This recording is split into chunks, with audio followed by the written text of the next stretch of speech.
जय हिंद प्यारे बच्चों, मैं जितेंद्र कुमार पांडे आपका स्वागत करता हूं आपके अपने YouTube platform target with Jeetendra पर। प्यारे बच्चों, आज हम लोग यूपी ट्रिपल एससी पेट 2025 के इस सीरीज में पढ़ेंगे बौद्ध धर्म के बारे में टॉप 50 क्वेश्चंस।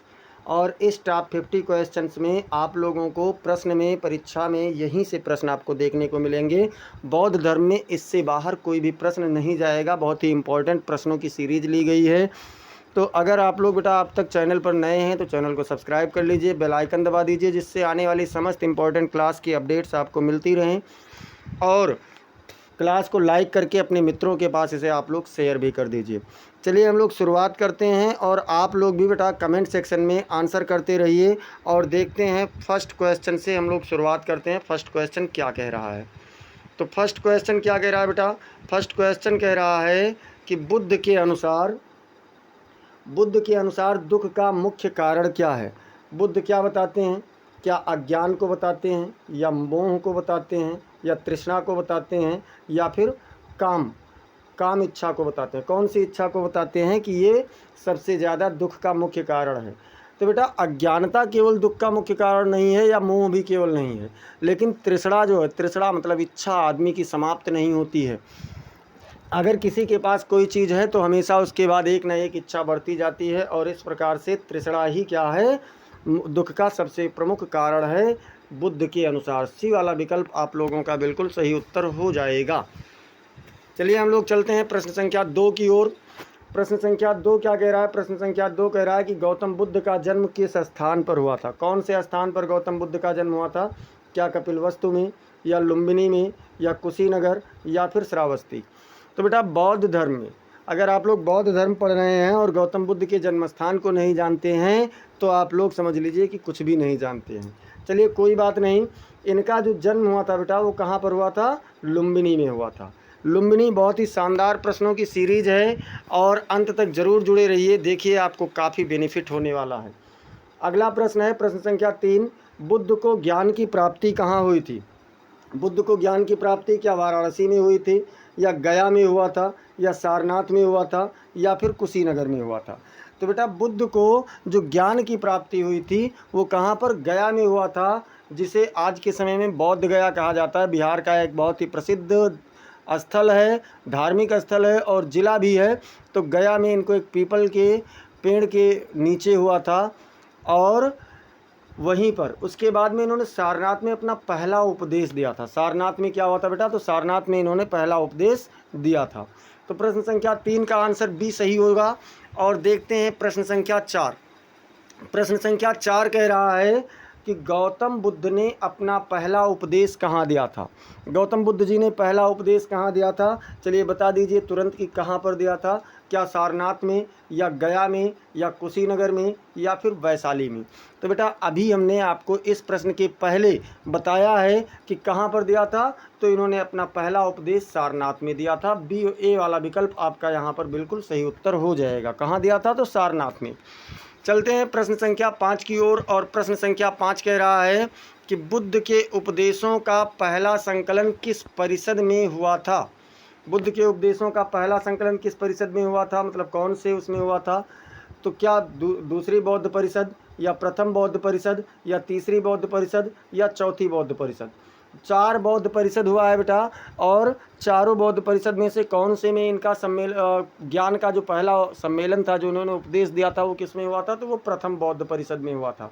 प्रथम बौद्ध परिषद में इनके ज्ञान का पहली बार जो उपदेश दिया था उसका संकलन किया गया था, उसे लिपिबद्ध किया गया था। प्रश्न संख्या 6 की ओर चलते हैं। प्रश्न संख्या 6 क्या कह रहा है? प्रश्न संख्या 6 कह रहा है कि बुद्ध धर्म का त्रिरत्न कौन कौन से हैं? मतलब बुद्ध धर्म का त्रिरत्न, 3 रत्न कौन कौन से हैं?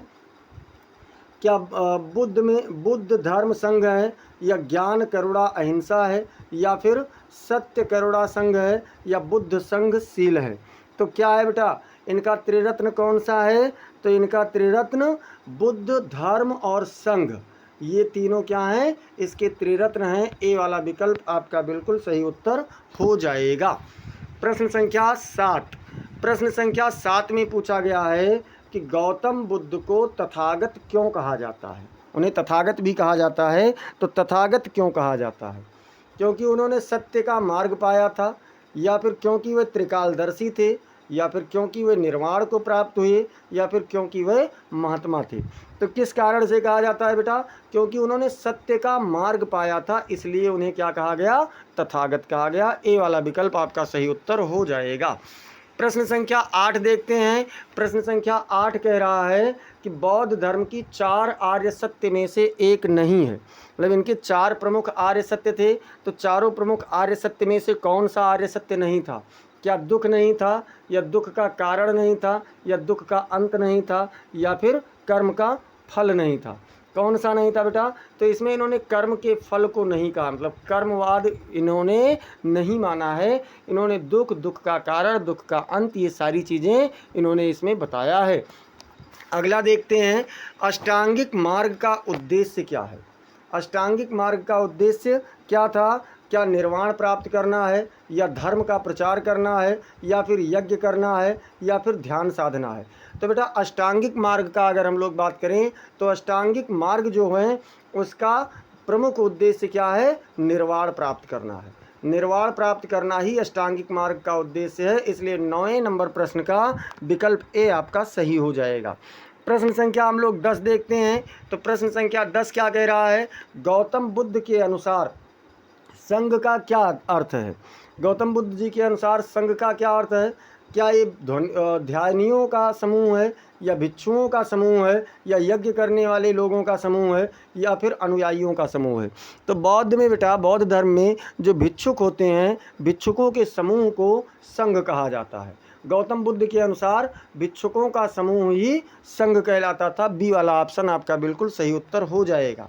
चलते हैं प्रश्न संख्या 11। और प्रश्न संख्या 11 तक बेटा अगर आप लोगों ने अब तक चैनल को सब्सक्राइब नहीं किया है तो चैनल को सब्सक्राइब कर लीजिए। चलिए ऐसे कर दे रहे हैं और यहाँ से आपको सारे विकल्प दिखाई देंगे। 11 नंबर कह रहा है, और अगर लाइक नहीं किए हैं तो लाइक भी कर दीजिए। बौद्ध धर्म के अनुसार मध्यम मार्ग का क्या आशय है? बौद्ध धर्म के अनुसार मध्यम मार्ग का आशय क्या है? कठिन तपस्या और भोग विलास दोनों का त्याग करना, या फिर केवल भोग का अनुसरण करना, या फिर केवल ध्यान, या केवल तपस्या? तो बेटा जो मध्यम मार्ग है, मध्यम मार्ग में इन्होंने बताया है कि ना तो आप बहुत ज़्यादा कठिन तपस्या करें और ना ही बहुत ज़्यादा भोग और विलास करें, तो इसलिए दोनों का त्याग करने की बात इसमें इन्होंने कही है। चलते हैं प्रश्न संख्या 12 की ओर। प्रश्न संख्या 12 कह रहा है कि बौद्ध धर्म की किस शाखा में बुद्ध को ईश्वर तुल्य माना जाता है? मतलब कौन सी शाखा में बुद्ध को ईश्वर के तुल्य माना जाता है? क्या हीनयान में माना जाता है, या थेरवाद में, या फिर महायान में, या मल सर्वास्तिवाद में? मतलब मूल सर्वास्तिवाद में कौन से में माना जाता है बेटा? तो इसमें अगर हम लोग देखेंगे तो इसमें इन्हें महायान में क्या कहा जाता है कि ये ईश्वर के तुल्य थे, यानी कि सी वाला विकल्प आपका सही उत्तर हो जाएगा। प्रश्न संख्या 13।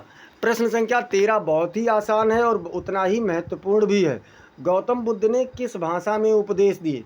क्या इन्होंने संस्कृत में उपदेश दिया है, या पाली में, या प्राकृत में, या ब्राह्मी में? तो बेटा आप लोग यहाँ से जान लीजिए कि संस्कृत भाषा आर्यों की भाषा रही है, पाली भाषा भगवान बुद्ध की भाषा रही है, और प्राकृत भाषा महावीर स्वामी की यानी जैन धर्म की भाषा रही है, और ब्राह्मी बहुत बाद में आई है। तो कौन सी लिपि थी इनकी? पाली भाषा थी, पाली लिपि थी। बी वाला विकल्प आपका बिल्कुल सही उत्तर हो जाएगा। चलते हैं प्रश्न संख्या 14 की ओर। प्रश्न संख्या 14 में कह रहा है कि बौद्ध धर्म के अनुसार पुनर्जन्म से मुक्ति का क्या नाम है? मतलब अगर पुनर्जन्म से मुक्ति पाना है तो उसका क्या नाम है? क्या मोक्ष कहा जाता है, या निर्वाण कहा जाता है, या समाधि, या फिर ध्यान? तो बेटा क्या कहा जाता है? तो बौद्ध धर्म में के अनुसार मुक्ति यानी जो पुनर्जन्म, बार बार जन्म हो रहा है, उसको क्या कहा जाता है? निर्वाण कहा जाता है, यानी बी वाला विकल्प बिल्कुल सही उत्तर हो जाएगा। अब हम लोग चलते हैं प्रश्न संख्या 15 की ओर। प्रश्न संख्या 15 कहता है कि बौद्ध भिक्षु किस वस्त्र को पहनते हैं? बौद्ध भिक्षु आप लोग अगर श्रावस्ती गए होंगे, सहेट महट में, या जहाँ पर मतलब इनको बौद्ध धर्म का बहुत ज़्यादा इन्होंने उपदेश दिया था, सबसे ज़्यादा उपदेश श्रावस्ती में दिए हैं, तो वहाँ पर आप लोगों ने देखा होगा। तो क्या ये सफ़ेद पहनते हैं, या पीत वर्ण अर्थात गेरुए रंग का पहनते हैं, या फिर नीला पहनते हैं, या फिर लाल वस्त्र पहनते हैं? तो बेटा ये लोग पीत वर्ण पहनते हैं, गेरुए रंग का बौद्ध भिक्षु जो होते हैं सबसे ज़्यादा गेरुए रंग का वस्त्र पहनते हैं। तो बी वाला वर्ग आपका बिल्कुल सही उत्तर हो जाएगा। प्रश्न संख्या 16 देखिए, प्रश्न संख्या 16 कह रहा है बौद्ध धर्म का प्रमुख ग्रंथ धार्मिक ग्रंथ कौन सा है? बौद्ध धर्म का प्रमुख धार्मिक ग्रंथ कौन सा है? तो क्या इसमें त्रिपिटक है, या फिर धम्मपद है, या जातक है, या ललित विस्तार है? ललित विस्तार मतलब कौन सा है इसमें बेटा? तो बौद्ध धर्म का जो सबसे प्रमुख धार्मिक ग्रंथ माना जाता है वो त्रिपिटक माने जाते हैं। कौन से बेटा? त्रिपिटक। तो त्रिपिटक इसमें इनका सबसे प्रमुख धार्मिक ग्रंथ माना जाता है।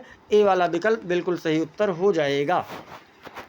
प्रश्न संख्या 17, प्रश्न संख्या 17 कह रहा धम्म चक्र परिवर्तन का क्या तात्पर्य है? भाई तात्पर्य इसका क्या है, क्या अर्थ है? तो देखिए क्या है, क्या युद्ध की घोषणा है, या फिर धर्म प्रचार की शुरुआत है, या संघ की स्थापना है, या ध्यान साधना है?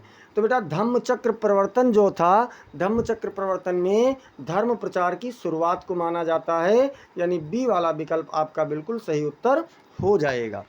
अब चलते हैं प्रश्न संख्या 18 की ओर। प्रश्न संख्या 18 कह रहा है कि गौतम बुद्ध का महापरिनिर्वाण कहाँ हुआ? गौतम बुद्ध का जो महापरिनिर्वाण था ये कहाँ पर हुआ था? क्या गया में हुआ था, या कुशीनगर में हुआ था, या सारनाथ में, या फिर पाटलिपुत्र में? कहाँ पर हुआ था बाबू? तो महापरिनिर्वाण की बात हो रही है। महापरिनिर्वाण इनका हुआ था कहाँ? तो कुशीनगर में हुआ था। कहाँ पर बेटा? कुशीनगर में हुआ था। बी वाला विकल्प आपका बिल्कुल सही उत्तर हो जाएगा।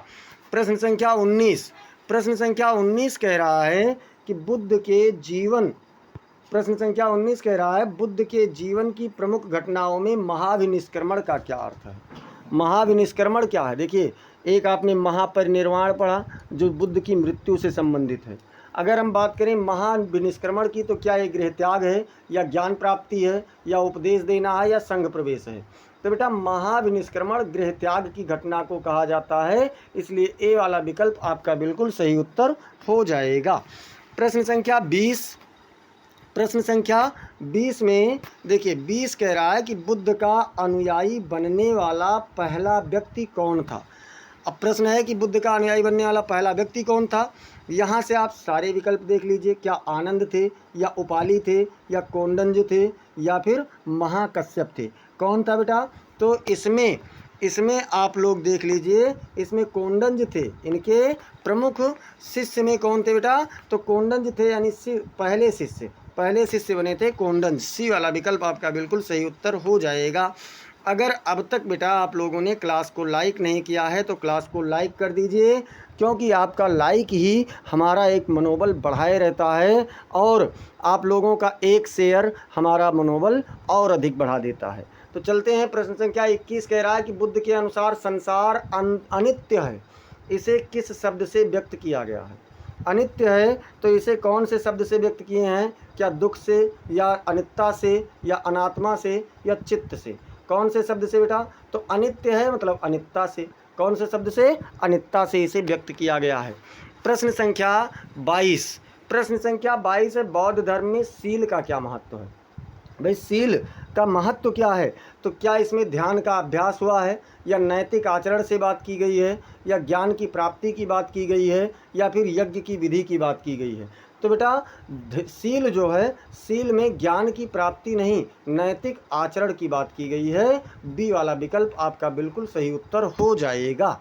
अब हम लोग देखेंगे प्रश्न संख्या 23, प्रश्न संख्या 23 कह रहा है कि बुद्ध के अनुसार अनात्मवाद का क्या तात्पर्य है? बुद्ध अनात्मवाद में विश्वास करते थे, तो क्या आत्मा के अस्तित्व की बात करते थे, या आत्मा की अमरता की बात करते थे, या आत्मा का नकारना होता है, या फिर आत्मा की गति होती है? तो बेटा अनात्म मतलब जहाँ पर आत्मा को अमान्य कर दिया जाए, माना ही ना जाए, यानी कौन सा विकल्प सही होगा? तो सी वाला विकल्प आपका बिल्कुल सही उत्तर हो जाएगा। अगला हम लोग देखेंगे प्रश्न संख्या 24, प्रश्न संख्या 24 क्या कह रहा है? प्रश्न संख्या 24 क्या कह रहा है? प्रश्न संख्या 24 है कि बौद्ध धर्म में संस्कार किसका प्रतीक है? क्या भावना का, या संकल्प का, या पूर्व जन्म के प्रभाव का, या फिर कर्म का? कौन सा प्रतीक है? तो संस्कार की अगर हम लोग बात करें बेटा, तो संस्कार जो प्रतीक है ये कर्म का प्रतीक है। आपके कर्म कैसे हैं ये संस्कार पर निर्भर करता है, यानी डी वाला विकल्प आपका बिल्कुल सही उत्तर हो जाएगा। प्रश्न संख्या 25 कह रहा है बौद्ध धर्म की दो प्रमुख शाखाएं कौन सी हैं। प्रमुख शाखा की बात हो रहा है, महायान और हीनयान, या फिर शैव और वैष्णव, या फिर जैन और बौद्ध, या फिर थेरवाद और बौद्ध।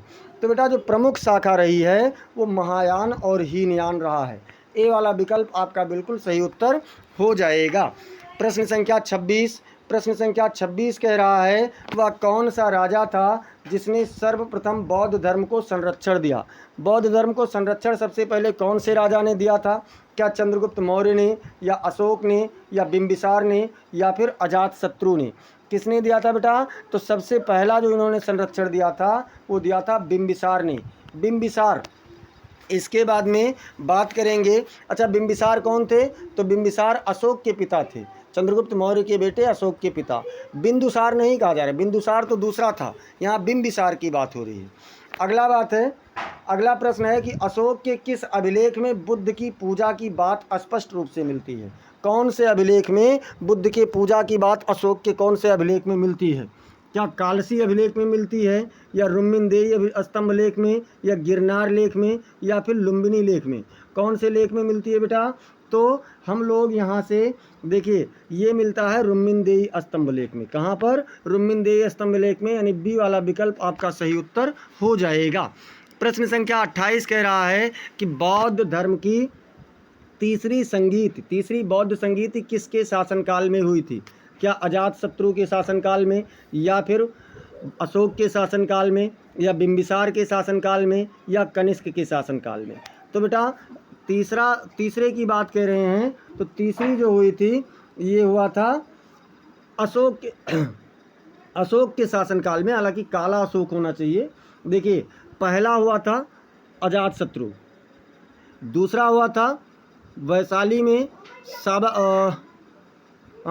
पहला हुआ था अजातशत्रु में, इनमें पहला हुआ था, और दूसरा हुआ था कालाशोक में,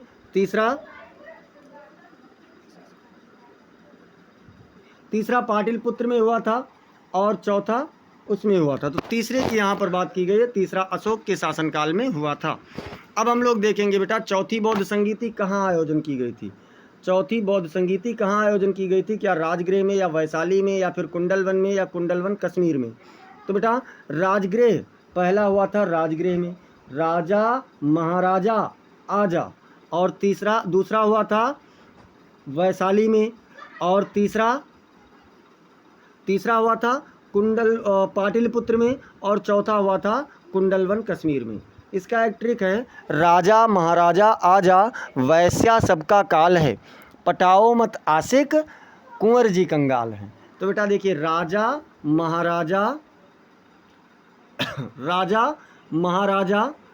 आजा, तो यहाँ पर समझ लीजिए राजा से क्या हुआ? राजा से हुआ राजगृह, महाराजा से महाकश्यप, और आजा से अजातशत्रु। वैश्या सबका काल है, यानी वैशाली में साबाकामी उसके अध्यक्ष थे, और यहाँ महाकश्यप कौन थे? तो महाकश्यप अध्यक्ष थे। राजगृह में हुआ था, अजातशत्रु हुआ था, और ऐसे वैश्या सबका काल है में वैशाली में हुआ था, साबाकामी उसके अध्यक्ष थे, और कालाशोक के शासनकाल में हुआ था। और तीसरा पटाओ मत आशिक यानी पाटिलपुत्र में मोगलीपुत्तिस थे, और मोगलीपुत्तिस उसके वो थे मतलब अध्यक्ष थे, और अशोक के शासनकाल में हुआ था। और कुंवर में कौन था? तो कुंडलवन में कौन? कुंवर जी यानी वसुमित्र जी थे अध्यक्ष, और कंगाल यानी कि कनिष्क के शासनकाल में हुआ था। तो ये बेटा चारों आप लोग समझ लीजिए। पहला हुआ था, देखिए यहाँ से देख लीजिए, पहला राजगृह में, दूसरा वैशाली में, तीसरा कुंडलवन कश्मीर में, और चौथा कहाँ पर हुआ था? तो चौथा आप लोग ऐसे ही जान लीजिए कि ये चौथे की बात है बेटा, ये चौथा है। तीसरा पाटिलपुत्र में हुआ था। तीसरा कहाँ हुआ था? तो पाटिलपुत्र में हुआ था। पाटिलपुत्र तीसरा हुआ था, पाटिलपुत्र में। चौथा यहाँ पर हुआ था, पाटिलपुत्र में तीसरा वाला हुआ था। चलिए अब हम लोग चलते हैं प्रश्न संख्या 30 की ओर। प्रश्न संख्या 30 कह रहा है बौद्ध संघ की स्थापना कब हुई? बौद्ध संघ की स्थापना क्या बुद्ध के निर्वाण के बाद हुई थी, या बुद्ध ज्ञान प्राप्ति के बाद हुई थी, या पहले उपदेश के बाद में हुआ था, या फिर श्रावस्ती में? तो यहाँ पर पूछ रहा है कब हुई थी, तो बेटा पहले उपदेश के बाद में बौद्ध संघ की स्थापना हुई थी। सी वाला विकल्प बिल्कुल सही उत्तर हो जाएगा। प्रश्न संख्या 31 कह रहा है कि बौद्ध धर्म का कौन सा ग्रंथ भवचक्र की व्याख्या करता है? भवचक्र मतलब सांसारिक चक्र की व्याख्या कौन सा ग्रंथ करता है?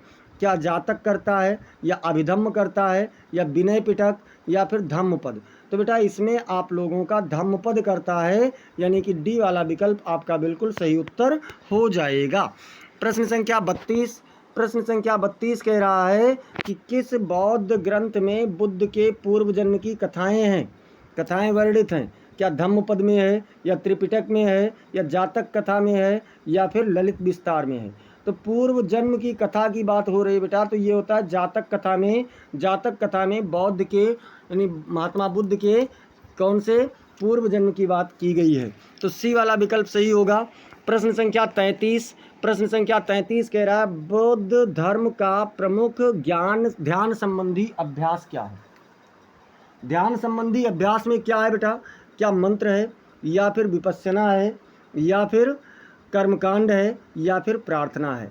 तो बेटा इसमें बौद्ध धर्म में विपश्यना ही क्या है? प्रमुख ध्यान संबंधी अभ्यास है। इसके बाद में हम लोग चलेंगे प्रश्न संख्या 34। प्रश्न संख्या 34 कह रहा है कि हीनयान संप्रदाय का मूल उद्देश्य क्या था? हीनयान का क्या बौद्ध धर्म का प्रचार था, या व्यक्तिगत मुक्ति थी, या ईश्वर की आराधना थी, या फिर सामाजिक सुधार की बात की गई थी? तो इसमें बेटा हीनयान इसको इसीलिए कहा गया क्योंकि यहाँ पर व्यक्तिगत मुक्ति की बात की गई है और किसी के निर्वाण या मुक्ति की बात नहीं की गई है, इसीलिए इसे हीनयान की बात कहा गया, हीनयान कहा गया है। प्रश्न संख्या 35 कह रहा है कि महायान में बुद्ध को किस रूप में माना जाता है? महायान शाखा में बुद्ध को कौन से रूप में माना जाता है? क्या साधु कहा जाता है, या महान योगी माना जाता है, या देवता के रूप में, या फिर ऋषि के रूप में? तो बेटा महायान में भगवान बुद्ध को देवता के रूप में माना गया है और इनकी पूजा की बात की गई है, इसलिए सी वाला विकल्प बिल्कुल सही उत्तर हो जाएगा। प्रश्न संख्या 36 कह रहे हैं, प्रश्न संख्या 36 में कि बुद्ध का प्रमुख अनुयायी आनंद कौन था? आनंद क्या भिक्षु था, या इनका चचेरा भाई था, या पुत्र था, या प्रधानमंत्री था? तो बेटा बुद्ध का प्रमुख अनुयायी जो आनंद था ये इन्हीं का चचेरा भाई था। बी वाला विकल्प बिल्कुल सही उत्तर हो जाएगा। प्रश्न संख्या 37 कह रहा है बौद्ध धर्म के प्रचारक अशोक के पुत्र का नाम क्या था? अशोक के पुत्र की बात हो रही है, क्या आनंद थे, या राहुल थे, या फिर महेंद्र थे, या फिर नागसेन थे?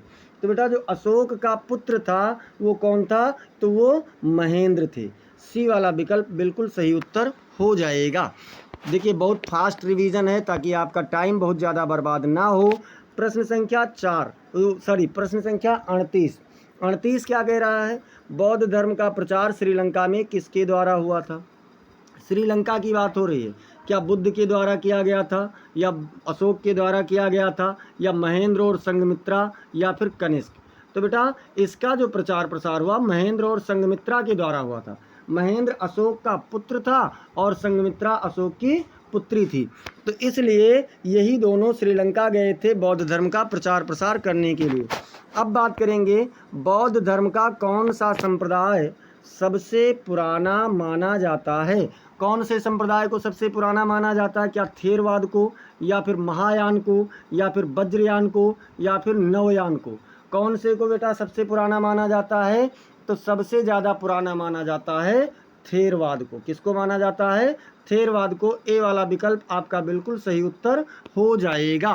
प्रश्न संख्या 40 कह रहा है कि बौद्ध धर्म के अनुसार धम्म का अर्थ है। धम्म का अर्थ क्या है? क्या धर्म है, या यज्ञ है, या तपस्या है, या नीति और आचरण है? तो बेटा धम्म का अर्थ होता है नीति और आचरण, यानी डी वाला विकल्प आपका बिल्कुल सही उत्तर हो जाएगा। सब लोग कमेंट सेक्शन में उत्तर करते रहें, और अगर अब तक बेटा आप लोगों ने क्लास को लाइक नहीं किया है तो लाइक कर दीजिए बाबू, क्लास को शेयर भी कर दीजिए। प्रश्न संख्या 41 कह रहा है अशोक के किस स्तंभ लेख में धम्म महामात्र का उल्लेख मिलता है। धम्म महामात्र का उल्लेख कौन से अभिलेख में मिलता है? क्या सांची वाले में, या फिर दिल्ली टोपरा में, या लुम्बिनी में, या शहबाजगढ़ी में? तो बेटा इसका जो उल्लेख मिलता है वो दिल्ली टोपरा वाले में मिलता है। बी वाला विकल्प आपका बिल्कुल सही उत्तर हो जाएगा। प्रश्न संख्या 42 कह रहा है कि किस यूनानी राजा ने बौद्ध धर्म में रुचि दिखाई थी। यूनान की बात हो रही है, कौन से यूनानी राजा ने बौद्ध धर्म में रुचि दिखाई थी? क्या सेल्यूकस था, या फिर एंटियोकस था, या डेमेट्रियस था, या मेनांडर था? तो बेटा जो मेनांडर इसमें था ना, ये यूनान का निवासी था और इसने बौद्ध धर्म में बहुत ज़्यादा रुचि दिखाई थी। तो डी वाला विकल्प आपका बिल्कुल सही उत्तर हो जाएगा। प्रश्न संख्या 43 कह रहा है कि बौद्ध धर्म के प्रचार में कनिष्क का प्रमुख योगदान क्या था। कनिष्क ने कौन सा योगदान दिया था? तो देखते हैं, क्या कनिष्क ने हीनयान को अपनाया था, या चतुर्थ बौद्ध संगीति का आयोजन हुआ था, या बौद्ध मंदिरों का निर्माण हुआ था, या सांची स्तूप बनवाया गया था? तो बेटा अभी हमने आपको बताया था कि चारों बौद्ध संगीति किसके किसके शासनकाल में हुआ है। तो चौथी बौद्ध संगीति जो हुई थी ये किसके शासनकाल में हुआ था? कनिष्क के शासनकाल में। कुंडलवन कश्मीर में हुआ था और वसुमित्र जी इसमें क्या थे? अध्यक्षता किए थे। प्रश्न संख्या 44 में कह रहा है कि बौद्ध धर्म या बौद्ध धर्म ग्रंथ ललित विस्तार में क्या वर्णित है। ललित विस्तार में किस बारे में वर्णन किया गया? क्या बुद्ध की शिक्षाएं हैं, या बुद्ध का जीवन चरित्र है, या पूर्व जन्म की कथाएं हैं, या संघ का विधान है? तो बेटा इसमें बुद्ध का जीवन चरित्र वर्णन किया गया है ललित विस्तार में, इसलिए बी वाला विकल्प आपका बिल्कुल सही उत्तर हो जाएगा। प्रश्न संख्या 45 कह रहा है कि किस चीनी यात्री ने भारत आकर बौद्ध धर्म का अध्ययन किया था। कौन सा चीनी यात्री था जिसने बौद्ध धर्म का अध्ययन किया था? क्या ह्वेनसांग थे, या फाहियान थे, या इत्सिंग थे, या फिर सभी लोग थे? तो बेटा इसमें सभी लोग थे। सभी लोग मतलब क्या होगा? सभी लोग का मतलब यहाँ पर आपका चारों विकल्प सही उत्तर हो जाएगा, यानी डी वाला विकल्प आपका सही उत्तर है। चलते हैं प्रश्न संख्या 46। प्रश्न संख्या 46 कह रहा है कि बुद्ध ने अपने निर्वाण से पहले किसे संघ का नेतृत्व सौंपा था। मतलब निर्वाण का मतलब होता है मृत्यु, अर्थात अपने मृत्यु से पहले उन्होंने किसे बौद्ध संघ का जिम्मेदारी दिया था। क्या आनंद को दिया था, या राहुल को दिया था, या फिर महाकश्यप को, या उपाली को? किसको दिए थे बेटा? तो चलिए 46 में इन्होंने अपने बौद्ध संघ की जिम्मेदारी जो दिया था वो महाकश्यप को दिया था। सी वाला विकल्प बिल्कुल सही उत्तर हो जाएगा। प्रश्न संख्या 47 कह रहा है बौद्ध धर्म का कौन सा रूप तंत्र साधना से जुड़ा है। तंत्र साधना की बात हो रही है, यानी तंत्र मंत्र की। तो क्या महायान है, या वज्रयान है, या हीनयान है, या थेरवाद है? तो बेटा जो वज्रयान है ये तंत्र मंत्र से जुड़ा हुआ है। तंत्र मंत्र, जादू टोना, ये सारी चीज़ें, जैसे आप लोगों को कल हमने वैदिक सभ्यता पढ़ाया था तो उसमें मैंने बताया था कि एक वेद है जो तंत्र मंत्र, जादू टोटके, भूत प्रेत, इन सब पर मतलब विश्वास करता है। कौन सा है? आप लोग कमेंट सेक्शन में छाप दीजिए और इसमें जान लीजिए कि वज्रयान जो है ये इस पर विश्वास करता है। प्रश्न संख्या 48, बौद्ध धर्म के किस संप्रदाय में बोधिसत्व की उपासना की जाती है। उपासना मतलब पूजा पाठ, भगवान बुद्ध की पूजा पाठ किस में किया जाता है? क्या महायान में, या हीनयान में, या वज्रयान में, या नवयान में? तो बेटा अभी हमने बताया कि महायान में भगवान बुद्ध को देवता के रूप में माना गया है, इसलिए इनका पूजा पाठ इसी में, ए वाले ऑप्शन में, यानी महायान में ही किया जाता है। प्रश्न संख्या 49 कह रहा है बुद्ध का अंतिम उपदेश क्या था। इन्होंने अंतिम उपदेश क्या दिया था? क्या कहा था? संसार दुखमय है, या फिर धम्म की शरण लो, या फिर आत्मदीपो भव, या निर्वाण ही अंतिम लक्ष्य है? तो इन्होंने बेटा कहा था आत्मदीपो भव, यानी सी वाला विकल्प जो है ये इनका अंतिम उपदेश था। प्रश्न संख्या 50 कह रहा है कि आधुनिक युग में बौद्ध धर्म को पुनर्जीवित करने का श्रेय किसे जाता है? महात्मा गांधी को, या बाबा साहेब डॉक्टर भीमराव अंबेडकर को, या एनी बेसेंट को, या माननीय काशीराम जी को? तो बेटा इन्हें जो इसका है आधुनिक धर्म में, इसमें बाबा साहेब डॉक्टर भीमराव अंबेडकर को इसका श्रेय जाता है, इसलिए बी वाला विकल्प आपका बिल्कुल सही उत्तर हो जाएगा। अब देख लेते हैं बेटा थोड़ा सा, अगर अब तक आप लोग चैनल को सब्सक्राइब नहीं किए हैं तो चैनल को सब्सक्राइब कर लीजिए, जिससे आपको सभी क्लास की अपडेट्स मिलती रहे। और क्या करना है बेटा, क्लास को लाइक करना है अच्छे बच्चों की भांति, इसे अपने मित्रों के पास भी शेयर कर देना है, और कमेंट सेक्शन में आप लोगों को बताना है कि क्लास कैसी लगी, क्लास आपको कैसी लगी। अगर कोई सजेशन है, कोई सुझाव है तो उसे भी आप लोग कमेंट सेक्शन में बताइए। और किस विषय से संबंधित आपको क्लास लाए जाएं, क्या भूगोल वाले क्लास, नागरिक शास्त्र वाली क्लास भी लाए जाएं, तो ये सारी चीज़ें आप लोग कमेंट में बताते रहिए। और मिलते हैं फिर हम लोग अगली क्लास में, तब तक के लिए जय हिंद जय भारत।